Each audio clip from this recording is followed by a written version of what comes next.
Good morning, true crime friends. How y'all doing? Look, I finally got a chance to watch Brian Camp on the stand. I thought I was ready. I was entirely not ready. Look, I'm gonna break it down to you. But first, you know what you need to do. Please like this video and subscribe to the channel. It helps new people find us. So look, okay. Y'all know this story, right? I have covered this case extensively. There's a whole Brian Camp playlist. I will drop a link to that playlist in the description of this video. So if you're not caught up, please go back and watch some other videos. But Brian Camp takes the stand. First of all, a lot of misconceptions got corrected when young Brian took the stand. Number one, I thought he was pocket sized. To me, he looked teensy. I was like, ooh, he's knee high to a duck. Turns out, he's like regular height. He's 5'9". Now listen, I'm 5'2". Okay, I'm actually 5'1". I'm in league with big yardstick, but I tell people that I'm 5'2" because I feel in my spirit like I'm 5'2", but I'm 5'1", like 5'1.5". Anyway, Brian's 5'9", which is nice and tall. It's way taller than me, 150 pounds. Ooh, to be 150 pounds. Anyway, doesn't matter. Brian starts out describing his day, right?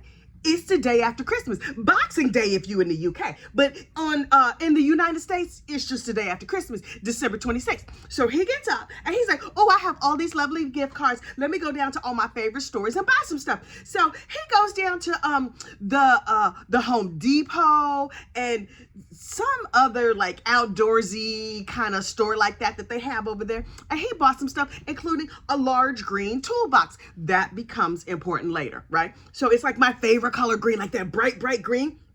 And it's a toolbox that's on wheels, so it's standing up tall, almost like a little table. And I'm like, okay, cool, you got a toolbox, great. And he was gonna go hunting with his father-in-law, but then his father-in-law didn't show up, was late, child, I don't know what happened to the father-in-law. So Brian went hunting in his backyard. You can hunt in your backyard? Oh, they live way out in the country. So he goes hunting out on his like acreage or wherever out there where he lives. And he's out there with his guns and stuff. He comes in the house and he empties out his pockets and he puts his gun and he puts his change, his wallet, keys, whatever, on the counter because he's just living his regular life. He has no idea some crazy man gonna break into his house later. So he and his wife have dinner. They put the kids to bed. They go to bed early. Look, these people say they went to bed at regular time, like 9, 10 o'clock. Oh, these are my kind of people, 9, 10 o'clock. Anyway, so he goes to bed and he's sleeping peacefully. He's just like, oh, I'm sleeping good. Also, apparently he sleeps naked. Okay, good for him. You got to let your kibbles and bits breathe. So he's sleeping. And then Brooke is like, now this is all Brian's story. We heard this in opening statements, but these are the things that Brian said happened on the stand. He's like, I sleep like sleep, real, that good sleep. So he sleep and Brooke is like, psst, psst. Babe, I think I hear something. He's like, go back to sleep. No, don't bother me, right? And so she gets up and then Brian opens his eyes and he sees a silhouette of a man in the door and Brooke screams. And he's just like, what? You know how you are when you first wake up out of your sleep? Listen, don't talk to me when I wake up out of my sleep. I'm gonna need a few minutes to get up. I'm gonna need a nice petite 22 ounces of coffee or something. I'm gonna have to get myself together. He had no get yourself together time. He scoots up, like starts scooting towards the end of the bed, still naked. And this crazy Mama Luke, Jonathan Latender, jumps on him and starts choking his neck and banging his head against the wall. Now listen, that'll wake you up better than coffee, but that is not at all how you want to wake up. And he's like, oh, he's trying to unfortunately unalive me. And so he finally gets enough breath to choke out the words, do something, heifer, do something. I don't think he said heifer, but in my mind, he threw a heifer in there, just for good measure. And so Brooke grabs something and hits him on the back of the head. Now at the time, young Brian didn't know what this intruder got hit with. Turns out it was a glass bong. Okay, cool. And that's excellent in my opinion because the glass broke and it like cut up Brian's head enough that he could Jonathan's head enough that he could loosen up that chokehold just a little bit. And so Brian is like, okay. So he's able to get off the bed and the two men start fighting and they side by side and they're fighting. Now look, if I was Brian, I would be like, what meth head has broken into my house and is trying to unfortunately unalive me? I don't understand what's going on. So he's wrestling this dude and they're back and forth. He gets the dude in a chokehold and it's called a rear naked chokehold. Ironic that the dude was also naked, but okay. So he gets him in like a rear naked chokehold, and Jonathan Latender is so big, he stands all the way up. Now Brian's little feet are dangling; they not even touching the floor. Yo, at that point in my mind, he would have been well within his rights to take one of them shards of bone glass and just start trying to impale him. Listen, you know I don't know what we can say over here on the tubes of you. So anyway. He is on Jonathan's back. They're wrestling their fight. And Jonathan is reaching back, trying to claw his eyes out. First of all, why did this man break in with no weapons on him? I mean, they found weapons later. I think he thought he was not going to get much of a fight. Jonathan, my man, you timed that wrong. So finally, Brian gets like a little bit of freedom. They fall down, they get back up. It's crazy. Now look, these people lived in a Cape Cod style house. Back in the day, I used to sell real estate, so I know what a Cape Cod house is like, right? So this is a Cape Cod house. It usually looks like a box, right? And the first floor is like laid out however it's laid out. But then there's stairs that go upstairs. At the top of the stairs, there's always a bathroom in the middle and a bedroom to the left, a bedroom to the right, right?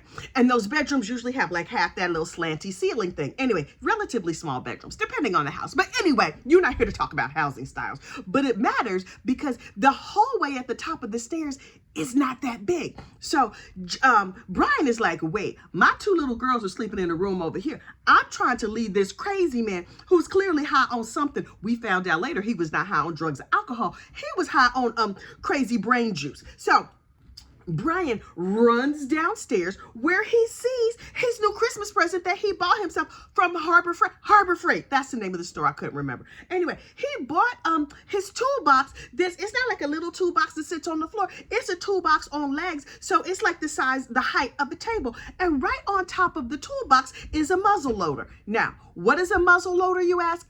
I have no idea. I never heard of this. Listen, I thought a muzzle loader was something that they use in like Civil War reenactments or something like that. Apparently it's not, but it's something that you can shoot with, and it uses black powder. I learned all of this from young Brian Camp while he was on the stand. And apparently there's certain times of year where you can shoot with black powder. Why y'all discriminating against the African-American powder? I have questions. But anyway, so he grabs the muzzle loader, and at that point, he could have shot this man and taken him right off this mortal coil. But Brian Camp is a decent human being, and he's like, I know this man tried to unfortunately unalive me, but I'm not trying to fill his behind full of lead because I'm a decent person. And so he's just like, get the F out of my house. And Jonathan Latender, now you would think, yes, he was high on crazy brain juice, and he's standing by the door. Somebody's holding a long gun on him. And what do you think? Do you think he says, I'm so sorry, please forgive me. I'm gonna go ahead and go now.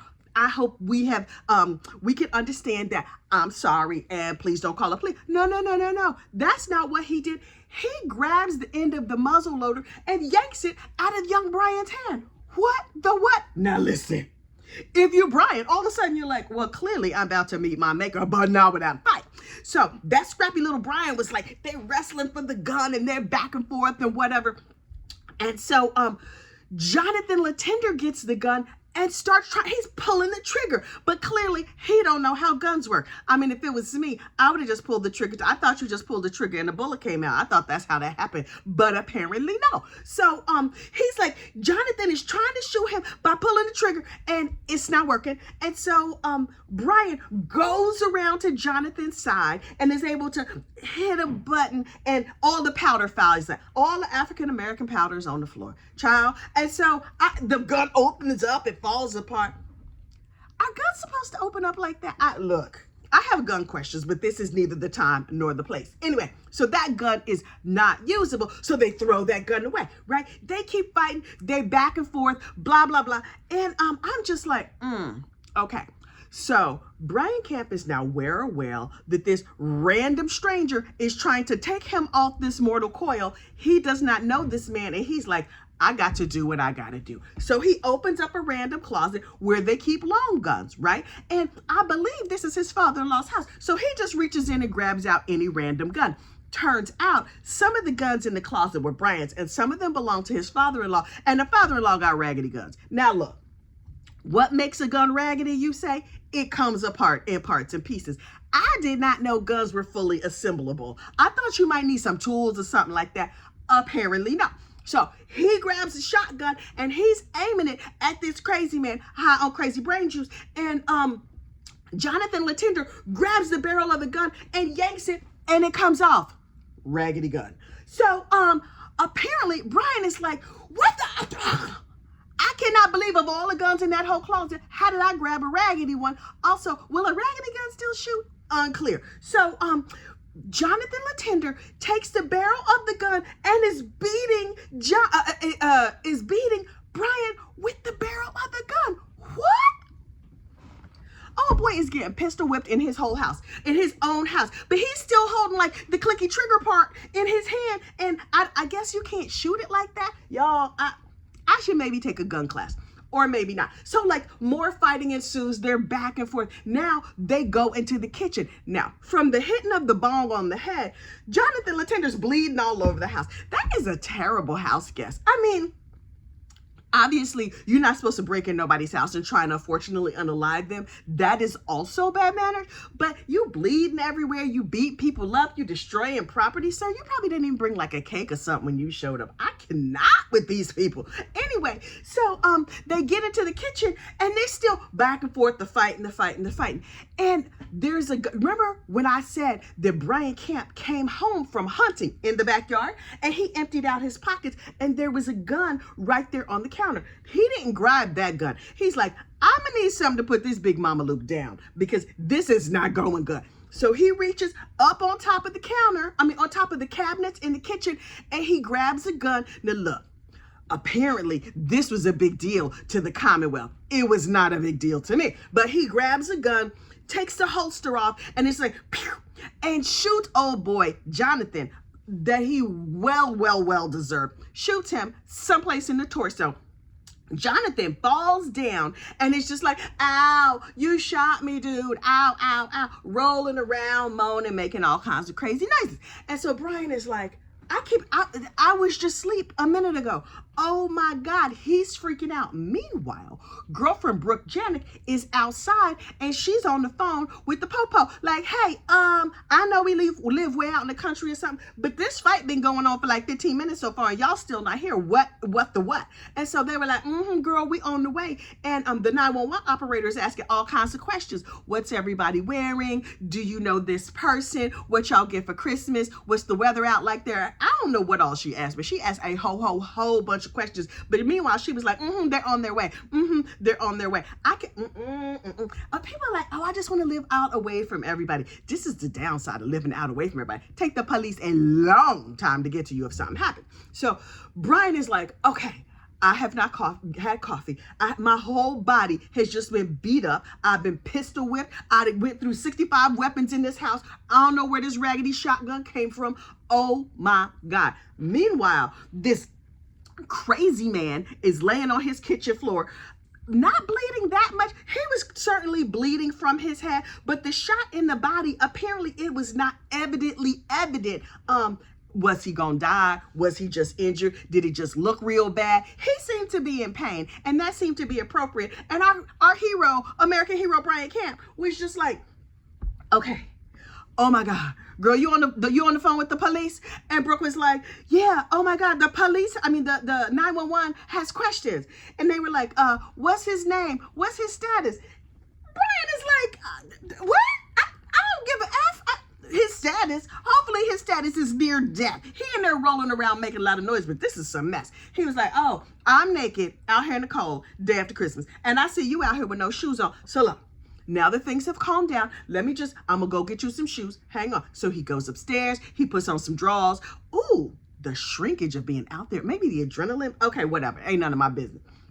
He puts on some underwear, and we know he put on underwear because we saw him in the police video. He puts on underwear, he puts on pants, he puts on a shirt, he grabs some shoes. This is a man who's taking care of his family. Above all else, at the time of this crime, he's only 22 years old. He's responsible. He go to bed at like 9-10 o'clock. This, in my opinion, is a good dude. And he sat there like innocent and kind and wholesome on the stand. And he was just like, okay, I went and I got some shoes for Brooke and I put on some drawers and I grabbed my phone and I was just like, oh my God, what am I going to do? And so then he called his boss. Now, when they first told this story, I was like, why did he call? I like my boss too. My boss is lovely. I mean, Brooke has a terrible boss. See, also, her boss is the dude bleeding out on the kitchen floor. So clearly she should not have called her boss. But he called his boss.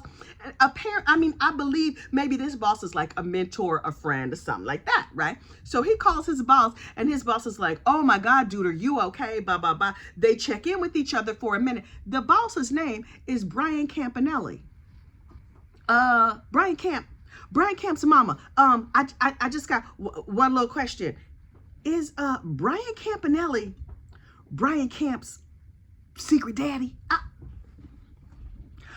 Nobody else gonna ask. I know nobody else is gonna ask. They're like, oh, what an interesting coincidence. I don't think that's a coincidence at all. Oh, a coinky dink, it is not. What I seriously suspect is that that's his secret daddy. But anyway, so he calls his secret daddy.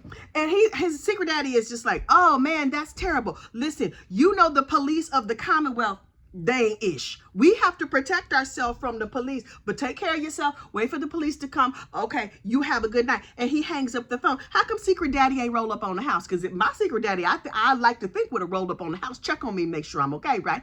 And so this secret daddy is just like, sends him a text. Yo, make sure you take your own pictures because we don't know what these state police gonna do.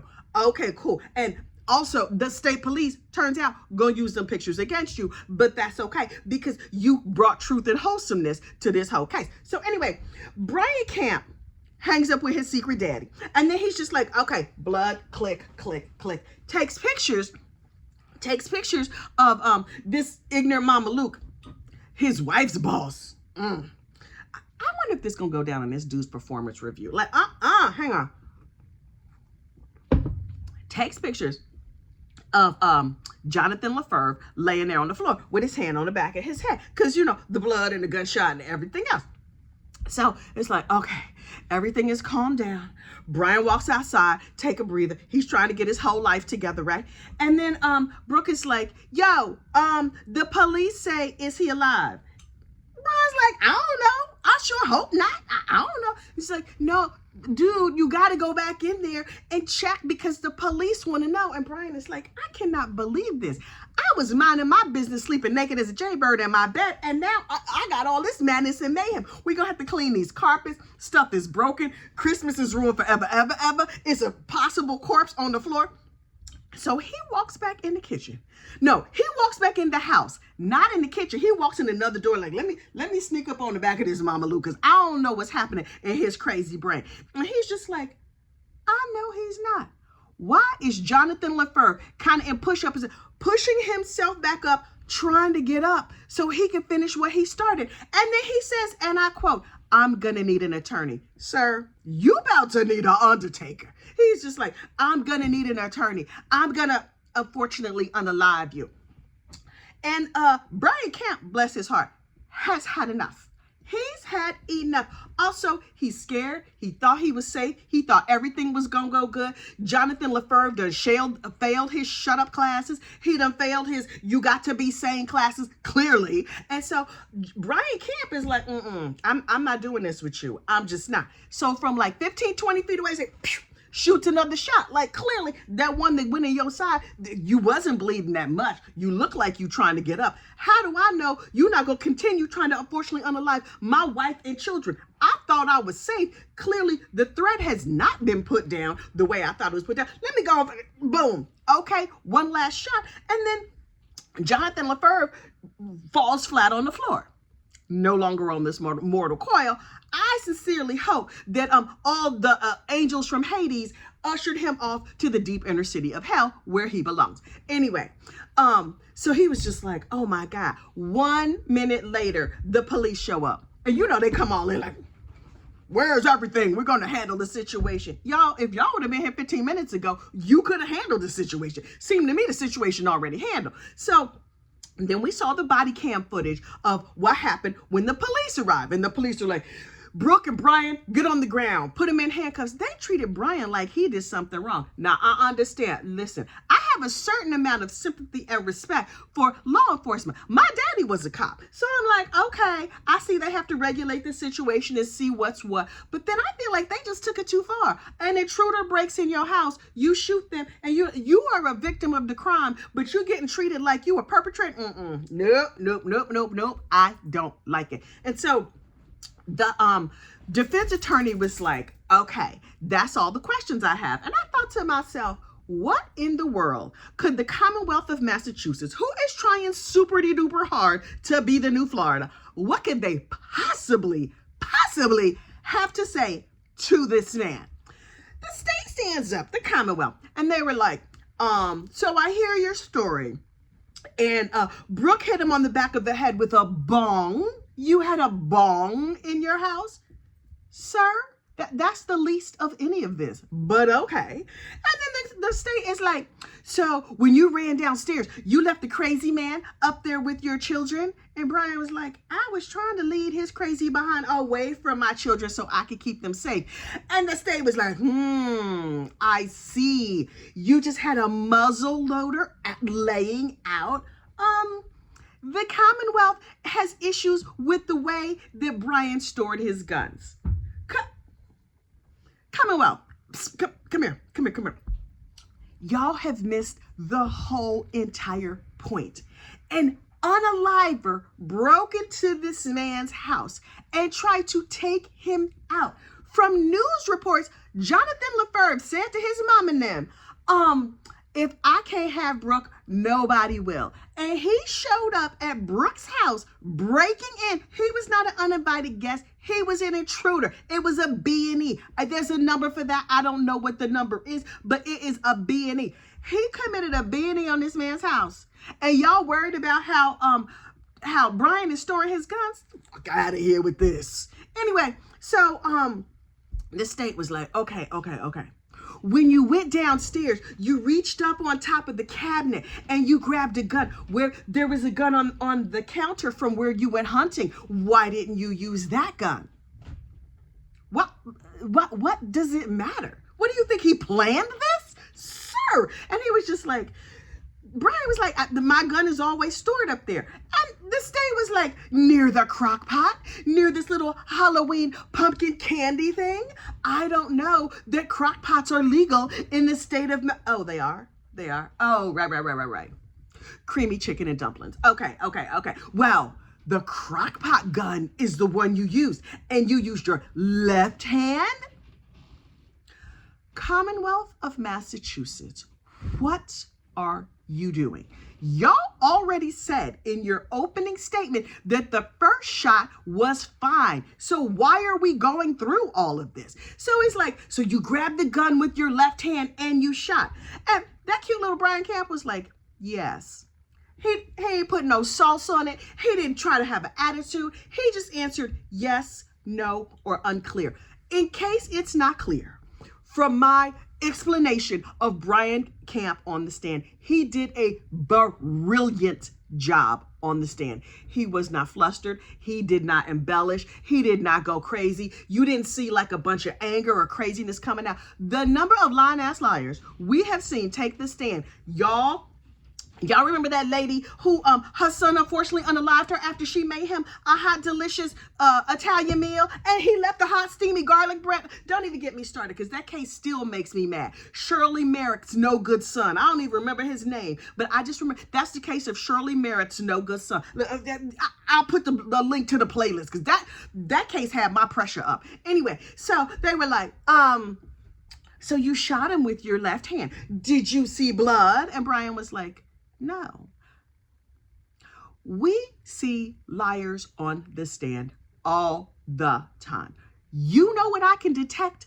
A liar. I just feel it in my spirit. And you know, this cute little Brian LeCamp, not a liar. Not since Travis Rudolph have I seen a kind, calm, normal citizen, a regular human being who's not out here committing crimes, take the stand in their own defense. And we know it is a big giant risk to take the stand in your own defense. But when you got truth and honesty on your side, look, the truth don't need your help. The truth gonna stand on its own 2 feet. The truth does not need your help. And in my opinion, this boy got up there and simply and clearly told the truth. So he was just like, I didn't see any blood.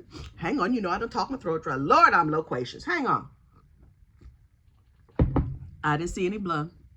I shot the Mama Luke. He fell down. I went upstairs. I got some clothes. I put on some drawers. I bought some shoes to my girl. I called my secret daddy. He told me to take pictures because he knows y'all shady AF. And clearly he was right, because why am I on the stand anyway? Now listen, Brian ain't say all that. I'm adding all that in, but it's the truth. He was like, okay, so I called my secret daddy, and my secret daddy told me to take these pictures, whatever.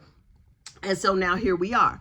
And so the state was like, the police told you to go back in the house and check on him. And Brian was like, Brooke said, the lady on the phone who was asking about the weather and the Christmas presents and everything else, the 911 lady was like, go back in there and check on him and see if he's still alive. And Brooke said, they need to know. I did not want to even go in there. I thought I was following orders. Now listen, a friend of mine was like, you think Brooke set him up? And you know what I say to that? No. I think both these kids are in shock. They're like, I can't believe this has happened. Oh my gosh, what is going on? He went to check and realized the threat, the danger was still there. The first time he shot Jonathan Latender, he was 2 feet from the man. He shot him, he backed out the kitchen and left and went on his merry way. The second time, he was like 15 feet away. He couldn't really see the man's face or nothing. All he heard that this crazy man who was shot on his kitchen floor say, I'm gonna need an attorney. I'm gonna kill you. Okay, so to me, he should have put like 8 bullets in him. He only put 1. I think he should give a class on common decency and restraint, because to me, Brian Camp is an American hero. Let this have been me. They would have been like, what is this ground beef that's here on the, oh, that's a man's body? Oh, girl, you messed him up bad, because I would have messed him up bad. Here come the Commonwealth. You couldn't have run up to him and just like sat on his back? What? I'm sorry, what? You couldn't have kicked him. You couldn't have, he could have shot him, which is what he did. Why would you go and try to do something up close when you could accomplish a better outcome from a great distance? Commonwealth, what are y'all smoking? Anyway, so he was just like, so when you went to the police, you lied. And Brian was like, that's just how I saw it at the time. That's what I believed happened at the time. Sir, he had not had coffee. He woke up being violently attacked in his home, and you're mad about the way he stored his guns. He's like, you could have just gotten in a car and driven away. You could have gotten your kids. You could have gotten, you know how people with notepads would be like, if I had a cat, my cat would never do that. If I had a child, my child would never do. You know what I would never do? Talk about situations they never been in, never gonna be in. The people get on my nerves. This is what the Commonwealth was given. The Commonwealth was like, sitting here in the safety and comfort of this courtroom, I can think of 12 other things that I would have done. I mean, yeah, I'm sitting here and my adrenaline is not spiked and nobody woke me up woke me up in the middle of the night, and I'm not naked out in the snow trying to protect my whole family. But I feel like you could have done it differently. Commonwealth, y'all need to shut up. Shut it. These people, I cannot. And then finally, when he realized he was getting nothing, nada, yet out of our sweet little Brian Camp, he was like, okay, I guess I'm done. Commonwealth of Massachusetts, you look crazy. Crazy. But we're going to see what this jury thinks. As far as I'm concerned, I think that they should be able to just make their deliberations right there. They don't even have to go back to the room. Somebody broke in your house, what would you do? You got a whole house full of guns? No. Look, I think that Brian should just commence to sleeping with a gun at his bedside and take the dude out when he was a silhouette in the door. Nope. I'm naked on the strength of I need to protect my balls. I would have shot him. But listen, we're not talking about me. So look.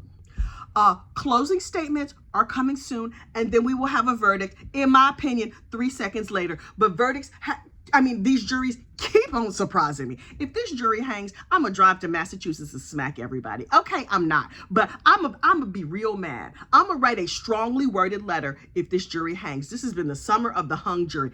I have a feeling this is gonna be resolved very quickly. And if he is convicted, which I doubt, the judge is absolutely within his rights to give him probation, from what I understand. But Brian Camp should not be a convicted felon. Brian Camp should be an American hero. They should be putting up parks and target practice and all kinds. They should make a Brian Camp camp. Brian Camp and his secret daddy, Brian Campanelli, should open up a whole Brian Camp camp, and all they do is teach people how to shoot, because this is some mess. Okay, y'all. When I know more, you will know more. I will see you soon. Bye.